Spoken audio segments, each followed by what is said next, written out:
दिखाई कुछ नहीं देता निगाह होते हुए, बचा हुआ है वो कातिल गवाह होते हुए। वाह अम्मी बाबाजान, मुझे लग रहा है कि आप लोगों की दुआ लगी है जो हमारी रोशी इतनी तब्दील हो गई है। इतनी खुश लग रही हो तुम सदफ, माशाल्लाह। बिल्कुल, कहाँ तो वो रोशी जो पढ़ाई लिखाई के नाम से दूर भागती थी और अब अपने करियर को इतना सीरियस ले रही है। कंस्ट्रक्शन साइट पर जा रही है तलहा के साथ, काम सीखना चाहती है, खूब पढ़ना चाहती है। मैं तो खुदा का जितना शुक्र अदा करूं कम है। तुमने कभी इस तब्दीली की वजह मालूम करने की कोशिश की है सदा बेटा? क्या मतलब बाबाजान? मैं कुछ समझी नहीं। रोशी में इन मुस्बत तब्दीलियों की वजह जो शख्स है, हमें उसका भी शुक्रगुजार होना चाहिए। है? कौन है वो? मैं तला की बात कर रहा हूं।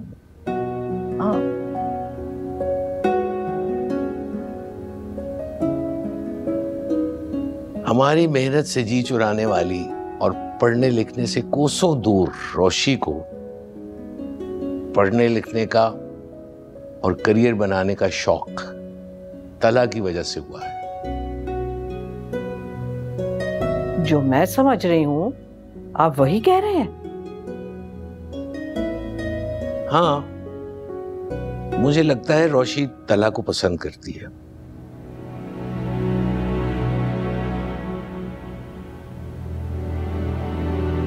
तला का तो मुझे नहीं पता, लेकिन माही की शादी में मैंने ये अंदाजा लगाया है कि आबिद साहब भी रोशी को तला के लिए पसंद करते हैं।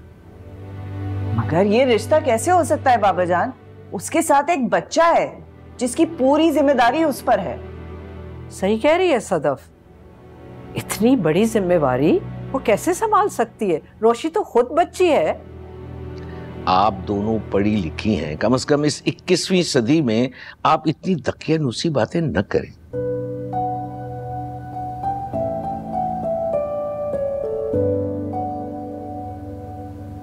वो मोहब्बत जिसके सिर्फ एहसास ने रोशी में मस्बत तब्दीलियां पैदा की हैं, वो गलत कैसे हो सकती है? जिस शख्स के साथ की ख्वाहिश ने रोशी को बेहतर इंसान बना दिया है, उसका मुकम्मल साथ रोशी को बेहतरीन और शानदार बना देगा। मुझे नहीं मालूम कि तला की इस बारे में क्या मर्जी है, लेकिन अगर कभी रोशी के लिए तला का रिश्ता आए तो मेरा मशवरा ये है, बगैर सोचे एक लम्हे में हाँ कर दीजिए।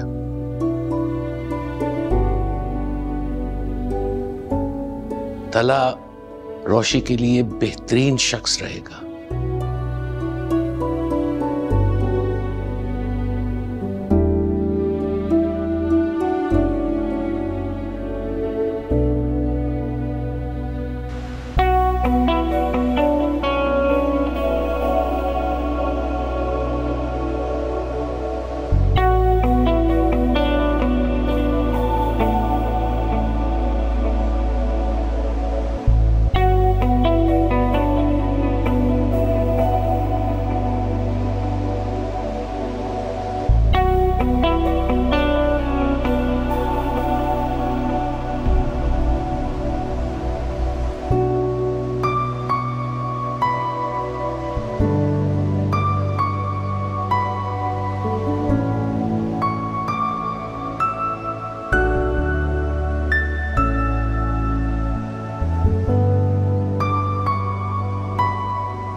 सर थैंक यू, आप मुझे साइड पे लाए। मैंने आज बहुत कुछ सीखा। शायद मुझे लगता है अब आप अपना सारा टाइम अपनी स्टडीज पर दें। इंटर्नशिप और जॉब तो ग्रेजुएशन के बाद भी हो सकता है। क्या मतलब सर, आप मुझे ऑफिस से निकाल रहे हैं?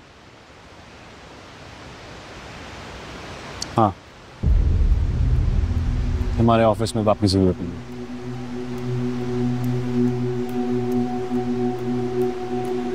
मतलब कल से मेरे आने की जरूरत नहीं?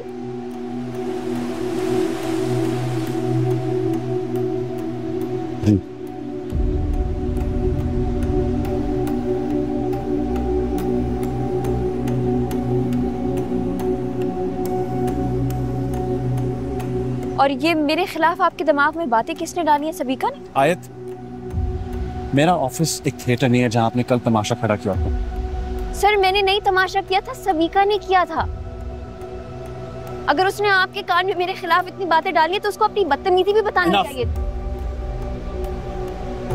बहुत हो गई आपकी बदतमीजी। मैंने अपने दोस्त और अपनी जाती जिंदगी में इंटरफेयर करने का आपको हक बिल्कुल नहीं दिया।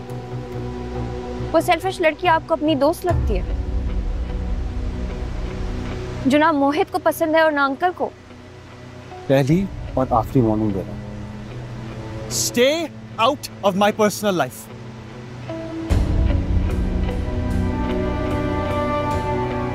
मेरा, बाबा और मोहित का पीछा छोड़ दो और अपने काम से काम रखो। आज आराम से समझा रहा हूं, कल बिल्कुल लिहाज नहीं करूंगा।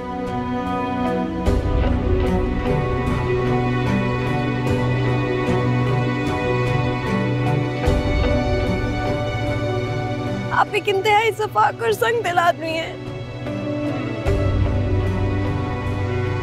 आपको मेरी मोहब्बत की कदर नहीं है ना?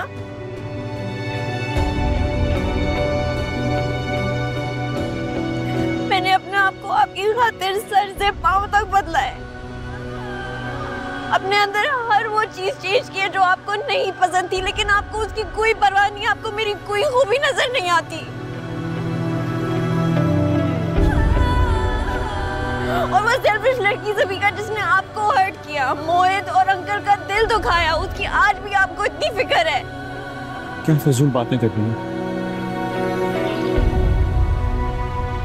होश में हो? हाँ मैं होश में हूँ। आपसे मोहब्बत करके एक बहुत बड़ी गलती कर बैठी हूँ।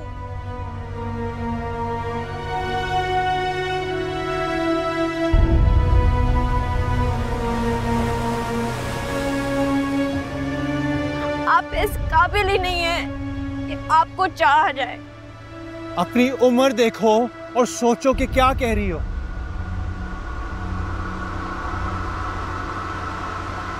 कल तुम्हें अकल थी ना, आज है और ना कभी होगी। क्या सोच समझ कर कुछ भी कर देती हो, कुछ भी कह देती हो। ना अपनी इज्जत की परवाह ना सामने वाले की, लेकिन मैं अपनी इज्जत का मजाक नहीं बनवाऊंगा।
पहली और आखिरी वार्निंग दे रहा हूं, stay out of my personal life.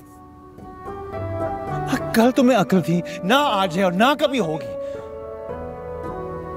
मेरा, बाबा और मोहित का पीछा छोड़ दो और अपने काम से काम रखो। आज आराम से समझा रहा हूं, कल बिल्कुल लिहाज नहीं करूंगा।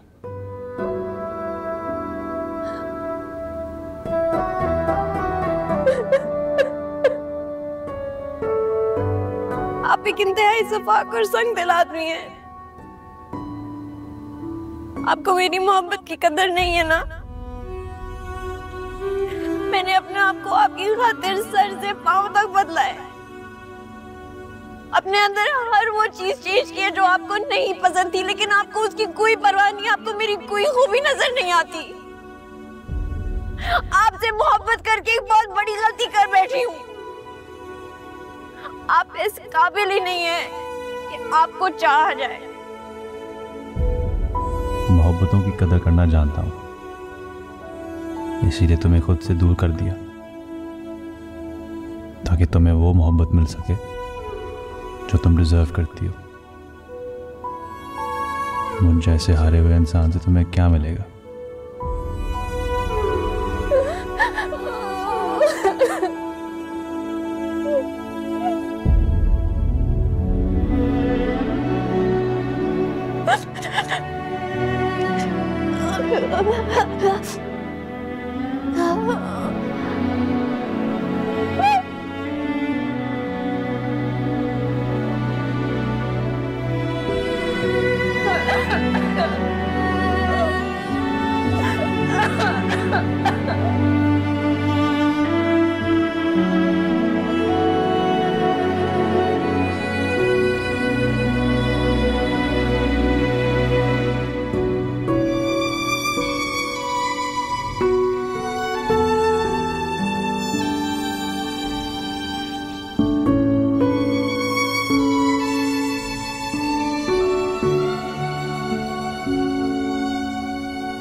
बैठो। जी बाजी जी। बाजी बाजी नहीं कहना, वैसे भी उम्र में मैं तुमसे छोटी हूँ। बीवी जी चलेगा। बीवी जी, मैं बहुत मेहनत और ईमानदारी से सारे काम करूंगी। आपको शिकायत का कोई भी मौका नहीं दूंगी। फूफो, रानो मेरी जानने वाली के घर काम करती थी, भरोसे की खातून है।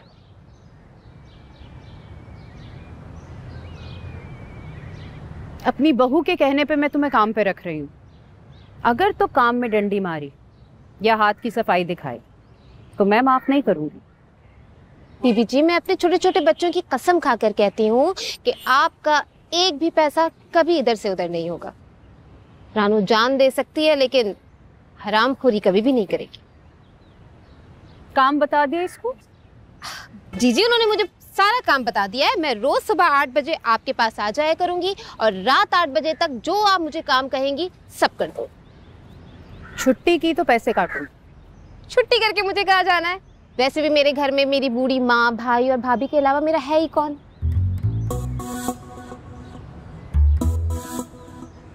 तुम अपनी माँ के पास रहती हो? और किसके साथ रहूंगी? और तुम्हारा शौहर? वो कहाँ है? शादी नहीं हुई तो शौहर कहाँ से आया?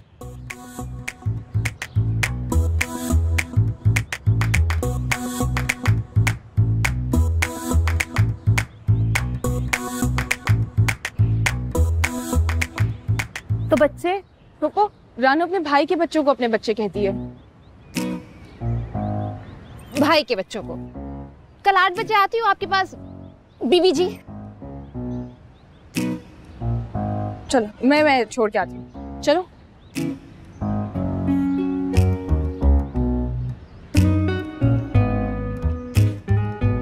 रुको, कितनी अच्छी एक्टिंग की ना मैंने काम वाली की। अच्छी एक्टिंग? पहले बच्चे ले आई, बाद में कहती है शादी नहीं की। वो मैं किरदार में ना डूब गई थी, बहुत खो के अदाकारी कर रही थी। आइंदा ऐसी ना डूबना कि तुम्हारी बोंगियां संभालना मुश्किल हो जाए। जो स्क्रिप्ट दी है उसी पर चलो, अपने किरदार के मुताबिक एक्टिंग करो। दामिया चलती हूँ।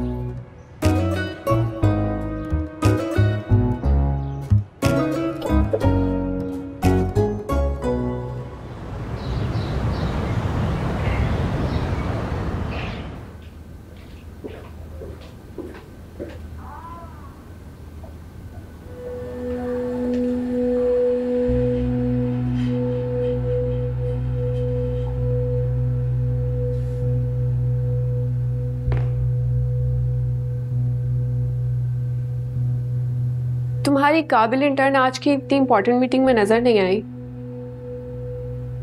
हमारे नए डिजाइन प्रपोजल पे आयत का भी फीडबैक मिल जाता।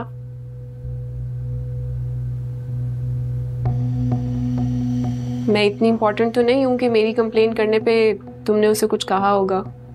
वो अब ऑफिस नहीं आएगी। अब हम काम की बात करें। क्या वाकई तुमने उसे निकाल दिया?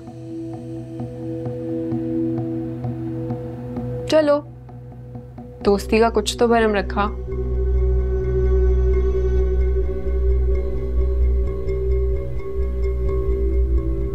वैसे बहुत सही डिसीजन लिया तुमने। आयत तुम में कुछ जरूरत से ज्यादा इंटरेस्ट ले रही थी।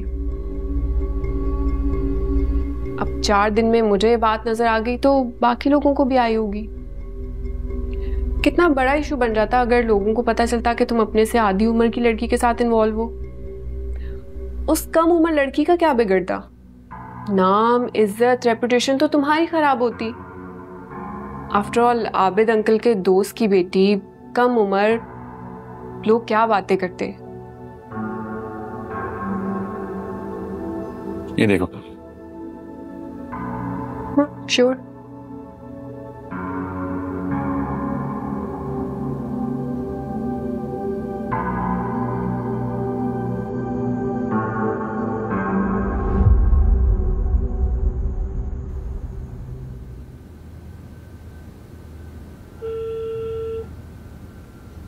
हाँ बोलो शारिक, कैसा रहा तुम्हारा आज का इंटरव्यू? मुझे जॉब मिल गई, पैकेज भी अच्छा है। चलो फाइनली यार, तुम्हारा मसला तो हल हुआ। अब दूसरे मसले से निपटने का टाइम आ गया है। तुमने वो सीसीटीवी वीडियोस एडिट करवा ली थी? एडिट? सिर्फ एडिट नहीं करवाया, उस वीडियो में रंग भी भरे। ऐसा पैकेज तैयार किया है कि कोई और तो क्या, तुम्हारी वो एक्स गर्लफ्रेंड भी इसी शक में पड़ जाएगी कि शायद वो उस रोज पार्टी में तुम्हारे साथ अपनी मर्जी से गई थी। ऐसे करो, वो वीडियोस मुझे सेंड कर दो। उसके इस्तेमाल का टाइम आ गया। इतने महीने तुम हाथ पे हाथ रख के बैठे रहे हो। अगर मैं तुम्हारी जगह होता तो कब का उस लड़की की वीडियो वायरल करवा के उसे सारी दुनिया में बदनाम कर चुका होता। इसीलिए तुम मेरी जगह पे नहीं हो। बदले का असल वक्त तब होता है जब आपका दुश्मन आपके शिकस्त का यकीन करके मुतमईन हो चुका होता है। चेक करो, मैंने तुम्हें वीडियो ईमेल कर दी है।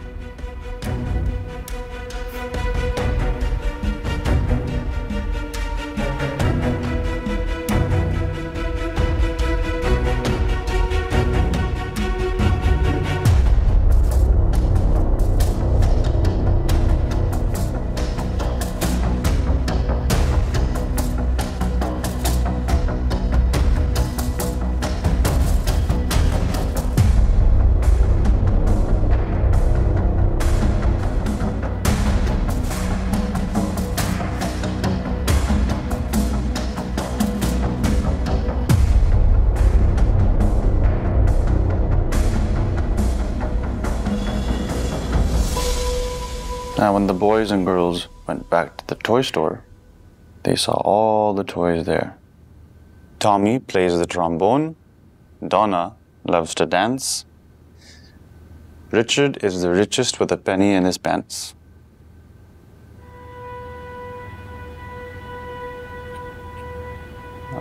Harriet is hard to find. She hides in silly places.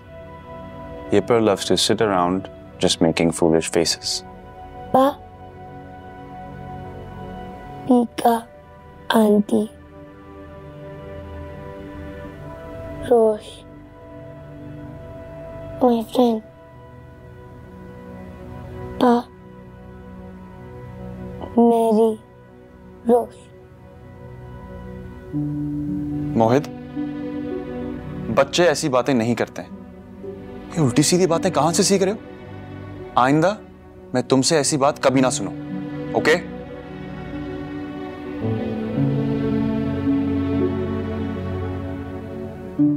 Mohit, you're a good boy. आइंदा ऐसी बात ना करना। शाबाश, आंखें बंद करो, सोने की कोशिश करो। आओ, आराम से लेटो, आंखें बंद करो, मैं स्टोरी सुनाता हूँ, सो जाना, ओके?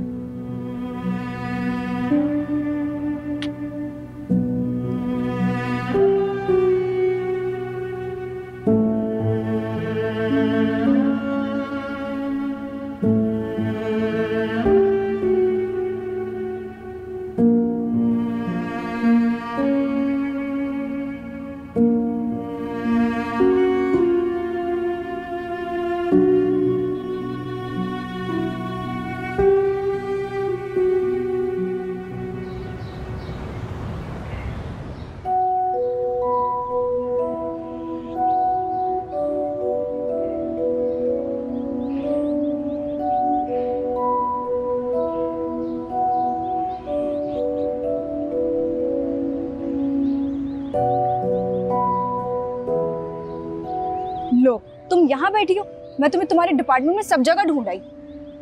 क्लास लेने का मूड नहीं था। चलो फिर कहीं आवारागर्दी करने चलते हैं। मेरी तो आज वैसे भी कोई क्लास नहीं है। नहीं है मेरा मूड सब। Don't be such a bore man. Daily तुम्हारी मनहूस इंटर्नशिप जाननी छोटी, और आज मूड का बहाना है। समरा, तुम प्लीज जाओ जहाँ तुमने जाना है। I just want to be alone for a while. क्या हुआ है रोशी? तुम डिस्टर्ब लग रही हो। इतना सीरियस तो मैंने तुम्हें आज तक कभी नहीं देखा। तो पूरी जिंदगी नॉन सीरियस रह के गुजार दूं मैं? कभी ना कभी तो लाइफ में सीरियस होना ही था ना मैंने। तुम मुझसे कुछ छुपा रही हो, मुझे बताओ। कुछ नहीं छुपा रही मेरी माँ, तुम मेरी जान छोड़ दो। तुमने जहां जाना है तुम चली जाओ, प्लीज मुझे थोड़ी देर के लिए अकेला छोड़ दो।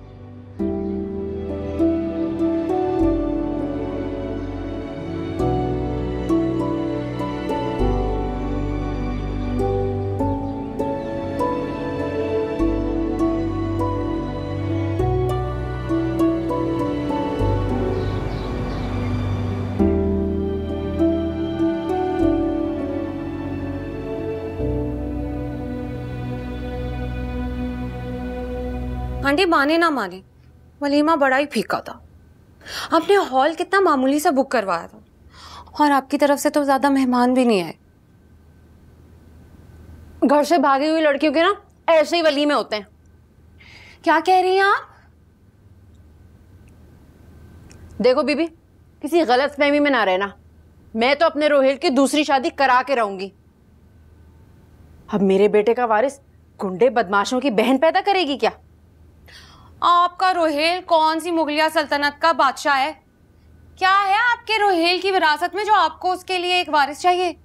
एक मामूली सी फर्नीचर की दुकान और ये 4 कमरों का मकान। आपको तो शुक्र अदा करना चाहिए कि इतने बड़े घर में आपके रोहेल की शादी हुई है, इतनी खानदानी लड़की से, ऊपर से उसके पास इतना रुपया और पैसा भी है। शुक्र करें। बड़ा खानदान, गुंडा खानदान, 4 गुंडे भाइयों की अकलौती बहन मेरे मत्थे मार दिए रोहेल ने। आंटी, मैंने आपको पहले भी मना किया था ना, मुझे जो भी कहना है कह ले, लेकिन मेरे भाइयों के खिलाफ एक लफ्ज नहीं तो क्या कर लोगी?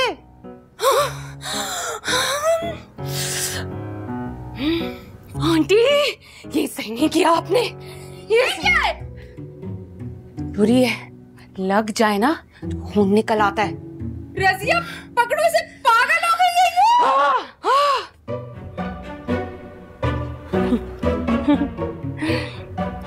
तो फ्रूट काट रही थी, क्या हो गया? बेगम साहिबा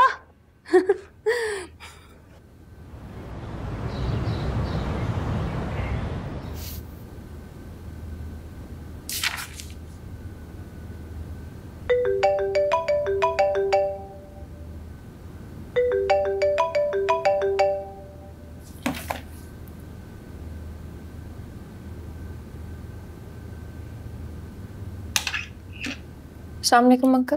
माय लिटिल मोल। कहाँ आए वो भाई? यही हूँ अंकल। ना कोई फोन, ना तुम आई।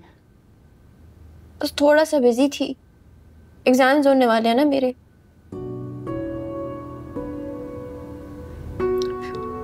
अंकल मोहित कैसा है? तुम्हें बहुत मिस करता है, आ जाओ ना। अंकल मैं नहीं आ सकती। क्यों? एग्जाम की वजह से? नहीं, कोई और वजह है। देखो, तुमने इतने दिनों से मुझे ना कोई ऑफिस की अपडेट दी है और ना सबिका की कोई रिपोर्ट। मैं ऑफिस नहीं जाती अंकल। क्यों? ऑफिस में कुछ हुआ है? तुमने ऑफिस जाना क्यों छोड़ दी? मैंने ऑफिस जाना नहीं छोड़ा, उन्होंने मुझे निकाल दिया।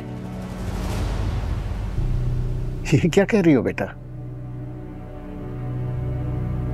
तुम्हें तला ने निकाला है। उन्होंने मुझे निकाल दिया और उन्होंने मुझे आपके घर आने से भी रोक दिया।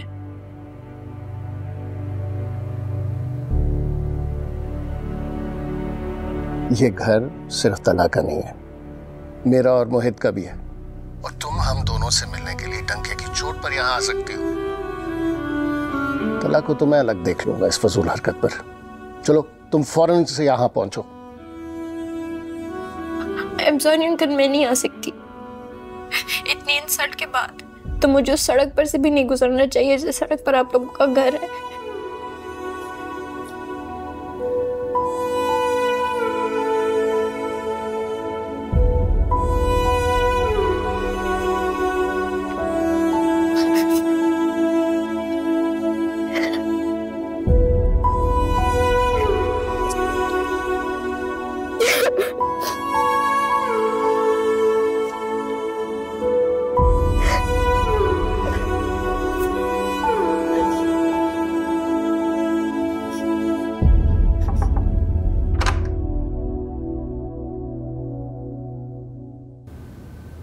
शारिक भी आ गया है तो मैं आपको उससे बात करके बताती हूँ।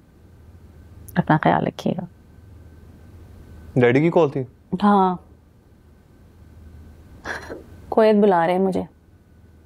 कह रहे थे कि अकेले रह रह के थक गए, तबीयत भी कुछ नरम गरम रहती है उनकी। तो चली जाए। वो चाहते हैं कि मुस्तकिल मैं उनके पास कोयत चली जाऊँ। अब तुम्हें इस तरह अकेला छोड़ के तो नहीं जा सकती ना। कम ऑन अम्मी, मैं कोई छोटा बच्चा हूँ क्या? तुम्हारी शादी के बगैर तो मैं हरगिज़ नहीं जाऊंगी। तुम अपनी पसंद की लड़की का जिक्र कर रहे थे, अगर अभी भी वहां इंटरेस्टेड हो तो बताओ, मैं वहां रिश्ता लेके चली जाऊंगी। वरना जानने वालों में बहुत अच्छे रिश्ते मौजूद हैं। अब तो अल्लाह का शुक्र है तुम्हें बहुत अच्छी जॉब भी मिल गई है। जी, कई महीने जूतियां चटखाने के बाद। दिल छोटा नहीं करते बेटा, अप एंड डाउन तो लाइफ में आते रहते हैं। अब तो तुम्हारा करियर सही ट्रैक पे आ गया है। अम्मी, मुझे एक लड़की पसंद है, आप उसके घर मेरा रिश्ता ले जाए। कौन है वो और तुम कैसे जानते हो? अम्मी, मेरे दोस्त की कजन है, हम एक शादी पे मिले थे। लड़की के घर वाले बहुत कंजर्वेटिव और सख्त किस्म के लोग हैं। उन्हें इस बात का बिल्कुल भी पता नहीं चलना चाहिए कि ये रिश्ता मेरी और आयत की पसंदीदगी से है। आप वहाँ पे मेरा नाम भी अरसलान बताइएगा और कह दीजिएगा कि आपने लड़की को किसी शादी में देखा था वहीं पे आपको पसंद आ गई थी। बेटा तुम मुझसे झूठ क्यों बुलवा रहे हो? झूठ बोल के रिश्ते नाते तय नहीं किए जाते। वो अम्मी, अब आप इस वक्त मुझे दरसो तदरीस की ये सबक ना पढ़ाए। चाहती है ना मैं शादी कर लूं तो वही करे जो मैं कह रहा हूं। अम्मी मैं आयत को बहुत चाहता हूं, कोई गड़बड़ नहीं होनी चाहिए। जैसे जैसे मैं बोल रहा हूं वैसे वैसे ही कीजिएगा। आप उन्हें बताइएगा कि आप अपने बेटे अरसलान खान का रिश्ता आयत के लिए लेके आइए। आयत को आपने उसकी फ्रेंड समरा की बड़ी बहन हिरा की शादी में देखा था और आप उस शादी में लड़के वालों की तरफ से गई थी, ठीक है?